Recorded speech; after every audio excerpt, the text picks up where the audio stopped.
मुळात कोणालाच डॉक्टरकडे जावे वाटत नाही, पण आजारपणातूनच माणूस डॉक्टरकडे येतो.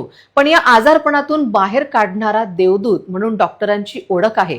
अकोल्यातील कौलखेड भागातील ज्येष्ठ डॉक्टर सुनील थावराणी यांनी पोषक आहार आणि नियमित व्यायाम हाच डॉक्टरांपासून सामान्यांना दूर ठेवू शकतो असे सांगितले. पाहूया डॉक्टर डे निमित्त डॉक्टर सुनील थावराणी यांची मुलाखत. नमस्कार, मी नेहा. आज डॉक्टर डे आहे आणि याच डॉक्टर डेचं औचित्य साधून आज आपण अशा तज्ज्ञ डॉक्टरांसोबत आपण सल्ला केलेला आहे आणि बरंच काही मार्गदर्शन आपण त्यांच्याकडून जाणून घेतलेलं आहे.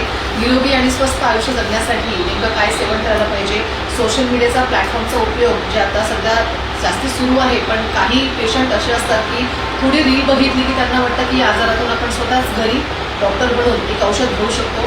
याचं सुद्धा मार्गदर्शन आज आपण डॉक्टरांकडे जाणून घेतलेलं आहे. आणि आता आपण सध्या आहोत कौलखेडमध्ये. डॉक्टर सुनील थावराणी या क्लिनिकमध्ये आपण आहोत. सर नमस्कार. आरआरसीमध्ये तुमचं खूप खूप स्वागत. सर, आरआरसीच्या संपूर्ण टीमकडनं आज डॉक्टर डेच्या तुम्हाला भरभरून शुभेच्छा. आणि माझा पहिला प्रश्न तुम्हाला असा आहे की वैद्यकीय क्षेत्रामध्ये तुम्हाला कसं यावंसं वाटलं? थँक्यू. वैद्यकीय क्षेत्रामध्ये इन्स्पिरेशन आहे ते माझे वडील आहेत. मी लहान असताना वडिलांना दवाखान्यामध्ये सपोर्ट करत होतो. तर लहान असताना मी पाहिलं एक पेशंट त्यांच्याकडे आलं आणि त्यांचं काहीतरी आजार बरं झालं. तर एकदम त्यांनी साष्टांग बाबांसमोर एकदम त्यांनी नमस्कार घेतला आणि त्यांना खूप भरभरून धन्यवाद दिलं. तर मी तिथे पाहत होतो की एक एक पेशंट जेव्हा मनातून धन्यवाद देऊन जात होतं बरं होताना, तर मला खूप वाटत होतं की हा असा व्यवसाय आहे की ज्याच्यात आपण पेशंटाचा खरोखर आयुष्यामध्ये बदल आणतो आणि रिअली एक असा व्यवसाय आहे की ज्याच्यात क्वालिटी ऑफ लाईफ पेशंटची खूप चांगली करतो. तर तेव्हा मी निर्णय केला की मला आयुष्यात काहीच नाही करायचं, मला हाच व्हायचा आहे. तर तेव्हापासून माझी ही इच्छा होती की म्हणजे तुमचं प्रेरणा जे स्तोत्र आपण म्हणतो एक आयडल असते आपलं, हे तुमचे वडीलच आहेत. सर, या बदलत्या जीवनशैलीमध्ये म्हणा किंवा आता जे खूप फास्ट जीवन आपलं होत चाललं आहे, पण याच्यामधला जो रुग्णांचा आणि डॉक्टरांचा समतोल आहे, हा याच्यामध्ये काही बदल वाटतो का तुम्हाला? भरपूर बदल आहे. आता जे लोक आहेत ते खूप जागरूक झाले आहेत. त्यांना छोट्या छोट्या गोष्टींमध्ये दवाखान्यात घ्यावं वाटते. छोटीशी प्रॉब्लेम राहिली तर पटकन क्लिनिकला यावं वाटते. थोडंसं लोकांचं जे फेथ आहे प्रत्येक डॉक्टरकडे, त्याच्यात थोडासा बदल दिसतो आहे मला. आणि आता प्रत्येक पेशंटला पाहताना आम्हाला भरपूर अवेअरनेसने त्यांना गाईड करावा लागतो. त्यांना भरपूर काउन्सिलिंग करावी लागते आणि त्यांची क्वालिटी ऑफ लाईफ अफेक्ट होत आहे आणि त्याचा ओव्हरऑल परिणाम हेल्थ फॅटर्निटीवर दिसते. नक्कीच. 24 आवर्स तुम्ही अगदी सतर्क असता, पेशंटच्या सेवेत तत्पर असता. इमर्जन्सी केसेस जरी आले तरी तुम्हाला सगळं सोडून यावं लागतं, कारण की सेवाच तुमचं खूप मोठा मंत्र आहे.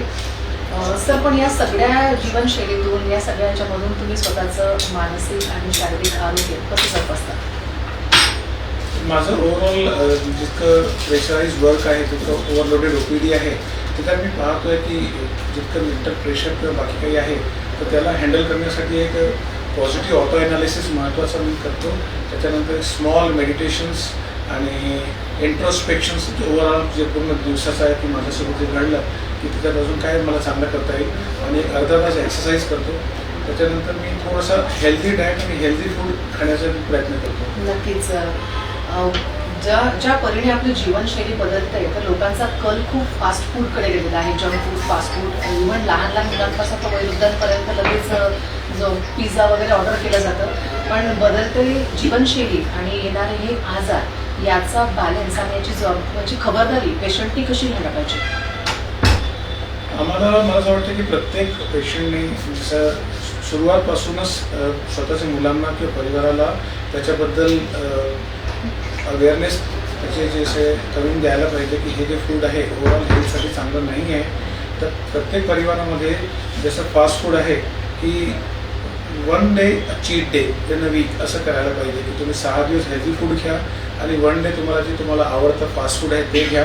असं तुम्ही बॅलन्स केलं तर तुम्हाला ते फास्ट फूडची जे ओव्हरऑल जे त्याची जी इंटरेस्ट आहे तेही खूप जास्त अट्रॅक्ट करणार नाही आणि त्याच्यापासून तुम्ही दूर राहणार नाही आणि तुमची हेल्थही बॅलन्स राहील.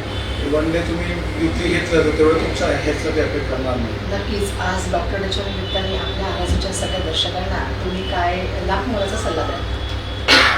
माझा ओव्हरऑल जे सल्ला हा राहील की जसं जसं आम्हाला फॅसिलिटीज आणि ओव्हरऑल जसं 25 वर्षाआधी जे लाईफ होतं आणि आजचं जे लाईफ आहे ते खूप जास्त ॲडव्हान्स झालेलं आहे, खूप चांगलं झालं आहे, खूप बेस्ट फॅसिलिटीज आमच्याकडे अवेलेबल आहेत. तर ओव्हरऑल एक बॅलन्स करून की best diet, healthy diet, regular exercise, त्याच्यानंतर स्वतःसाठी थोडा वेळ काढून आउटिंग करणं, रेग्युलर एक्सरसाइज करणं, फ्रेंड्ससोबत थोडा वेळ घातलं आणि स्वतःची लाईफ प्रत्येक वेळेला एन्जॉय करणं, हा एक त्याच्यासाठी मेसेज आहे की प्रत्येकाने प्रत्येकाची लाईफ खूप बेस्ट जगावं आणि प्रत्येकाची लाईफ बेस्ट करावं. नक्कीच. निरोगी आयुष्य जगायचं असेल, स्वस्थ आयुष्य जगायचं असेल तर त्यासाठी तुम्हाला निरोगी राहणं खूप जास्ती गरजेचं आहे. आणि आत्ताच आपल्याला डॉक्टर सुनील थावराणी यांनी लाख मोलाचा सल्ला दिलेला आहे की तुम्हाला डाएट काय खायला पाहिजे, कुठल्या गोष्टींवरती विश्वास ठेवायला पाहिजे, सोशल मीडिया प्लॅटफॉर्म कुठपर्यंत यूज करायला पाहिजे, कुठलाही आजार किरकोळ असो किंवा मोठा असो त्याच्यासाठी तुम्हाला डॉक्टरांचा सल्ला घेणे खूपच आवश्यक आहे. Thank you so much sir. RRCच्या कुटुंबाचा भाग झालाय, परिवारामध्ये तुमचं खूप खूप स्वागत आहे आणि खूप खूप आभार की आमच्या RRCच्या सगळ्या दर्शकांना तुम्ही खूप चांगला संदेश दिलेला आहे. मी नेहा पाटील, कॅमेरा पर्सन सोबत RRC न्यूज.